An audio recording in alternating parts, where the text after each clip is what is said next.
हाल ही में इंडिया के labour laws में एक बहुत बड़ा बदलाव हुआ है और इसका सीधा असर हम सबकी सैलरी पर पड़ सकता है।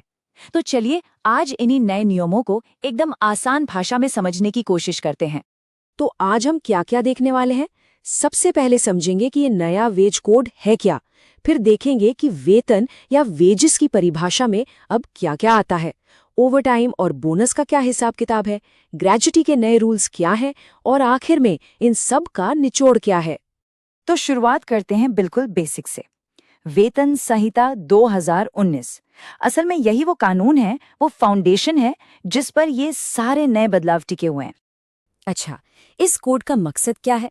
देखिए, इसका मेन काम है वेतन और बोनस से जुड़े जितने भी पुराने बिखरे हुए कानून थे उन सबको एक जगह लाना, उन्हें कंसोलिडेट करना। मतलब कोशिश ये है कि नियमों को आसान बनाया जाए।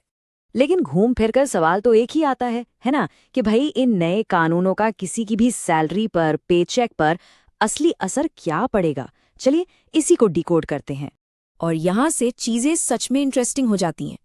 सबसे बड़ा और जरूरी बदलाव जो हुआ है वो है वेतन यानी वेजेस की परिभाषा में ही। इसे पूरी तरह से बदल दिया गया है। तो नई परिभाषा के हिसाब से वेतन में 3 चीजें पक्की हैं जो हमेशा इसका हिस्सा रहेंगी। 1 बेसिक पे, 2 महंगाई भत्ता यानी डियरनेस अलाउंस और 3 रिटेनिंग अलाउंस। बस यही 3 कंपोनेंट्स हैं जो कोर वेतन बनाते हैं और सारी कैलकुलेशन इसी बेस पर होगी। इस टेबल से ये बात और भी साफ हो जाती है। एक तरफ है वो जो वेतन में शामिल है और दूसरी तरफ वो चीजें हैं जो इससे बाहर रखी गई हैं, जैसे बोनस, एचआरए, कंपनी का पेएफ कंट्रीब्यूशन वगैरह वगैरह। लेकिन कहानी यहीं खत्म नहीं होती। यहीं पर एक बहुत जरूरी पेज है। और वो पेज है ये 50% वाला रूल। इसे ध्यान से समझना बहुत जरूरी है। देखिए, नियम ये कहता है कि जो भी भत्ते वेतन से बाहर रखे गए हैं, जैसे एचआरए, कन्वेयंस, ओवरटाइम, इन सब का टोटल आपकी कुल सैलरी के 50% से ज्यादा नहीं हो सकता। और अगर हुआ तो जितना भी एक्स्ट्रा अमाउंट होगा वो घूमकर वापस वेतन में जोड़ दिया जाएगा। इसका नतीजा क्या होगा? आपका बेसिक वेतन बढ़ जाएगा, जिससे पीएफ और ग्रेच्युटी का कैलकुलेशन भी बढ़ जाएगा। ये लॉन्ग टर्म में अच्छा है, पर हो सकता है कि आपकी इनहैंस सैलरी थोड़ी कम हो जाए। एक और जरूरी बात, ये सब नियम कानून भविष्य की बात नहीं है। वेतन की ये नई परिभाषा 21 नवंबर 2025 से लागू हो चुकी है। इसका मतलब अब से ओवरटाइम हो या ग्रेच्युटी, हर चीज की कैलकुलेशन इसी नए फॉर्मूले के हिसाब से होनी चाहिए। चलिए, अब जब वेतन की परिभाषा क्लियर हो गई है तो आगे बढ़ते हैं और देखते हैं कि ओवरटाइम और बोनस को लेकर जो आम सवाल होते हैं उनके जवाब क्या हैं। तो सबसे पहला सवाल तो यही आता है कि भाई ओवरटाइम मिलेगा किसको, कौन है जो इसके लिए एलिजिबल है? जवाब बहुत सीधा सा है, हर वो कर्मचारी जिसकी मिनिमम वेज रेट इस नए कोड के तहत तय की गई है उसे ओवरटाइम मिलेगा।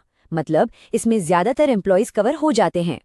ठीक है, तो एलिजिबिलिटी तो पता चल गई, पर अब सवाल ये है कि ये कैलकुलेट कैसे होगा, मिलेगा कितना? यहाँ भी नियम बिल्कुल क्रिस्टल क्लियर है। ओवरटाइम का जो रेट होगा वो नॉर्मल वेज रेट का कम से कम डबल होगा, यानी 2 गुना। अच्छा, एक और कॉमन सवाल है परफॉर्मेंस बोनस को लेकर। जो साल के आखिरी में इंसेंटिव मिलता है, क्या वो भी वेतन का हिस्सा माना जाएगा? और इसका जवाब है नहीं, बिल्कुल नहीं। Ministry of labour and employment के एफएक्यू में ये साफ साफ लिखा है कि एनुअल परफॉर्मेंस बेस्ड इंसेंटिव वेतन की कैलकुलेशन में नहीं आते। ओके, ओवरटाइम और बोनस की बात हो गई। अब आते हैं एक बहुत ही जरूरी लॉन्ग टर्म बेनिफिट पर, ग्रेच्युटी। देखते हैं कि नए नियमों का इस पर क्या और कैसे असर पड़ा है। तो सबसे बड़ा सवाल ये है कि क्या ग्रेच्युटी कैलकुलेट करने के लिए भी वेतन की वही नई वाली परिभाषा इस्तेमाल होगी? जी हाँ, बिल्कुल। ग्रेच्युटी की कैलकुलेशन अब उसी रिवाइज्ड परिभाषा पर होगी और ये 21 नवंबर 2025 से लागू भी है। और क्योंकि अब वेतन का बेस बढ़ सकता है तो इसका सीधा मतलब है कि बहुत से लोगों के लिए ग्रेच्युटी का फाइनल अमाउंट भी बढ़ सकता है। अब बात करते हैं एक और गेम चेंजिंग अपडेट की, जो खास तौर पर फिक्स्ड टर्म एम्प्लॉयज के लिए है, मतलब जो कॉन्ट्रैक्ट पर काम करते हैं। और ये सच में एक बहुत बड़ा बदलाव है। पहले फिक्स्ड टर्म एम्प्लॉयज को ग्रेच्युटी के लिए 5 साल लगातार काम करना पड़ता था, लेकिन अब सिर्फ 1 साल की सर्विस पूरी करने पर ही वो प्रो राटा बेसिस पर ग्रेच्युटी के हकदार हो जाएंगे। ये एक बहुत बड़ा कदम है। तो चलिए, अब तक हमने जो भी डिस्कस किया है उसे फटाफट कुछ की टेकअवेज में समेट लेते हैं। मतलब वो कौन सी बातें हैं जो हमें जरूर याद रखनी है। सबसे पहली और जरूरी बात, वेतन की परिभाषा अब स्टैंडर्ड हो गई है। बेसिक पे, डीए और रिटेनिंग अलाउंस। दूसरी बात, अलाउंस कुल सैलरी के 50% से ज्यादा नहीं हो सकते, वरना वो वेतन में जुड़ जाएंगे। और तीसरी और बहुत बड़ी बात, फिक्स टर्म एम्प्लॉयज को अब सिर्फ 1 साल की सर्विस पर ग्रेच्युटी मिलेगी। और याद रहे, ये सब 21 नवंबर 2025 से लागू हैं। और आखिर में एक सवाल सबके लिए।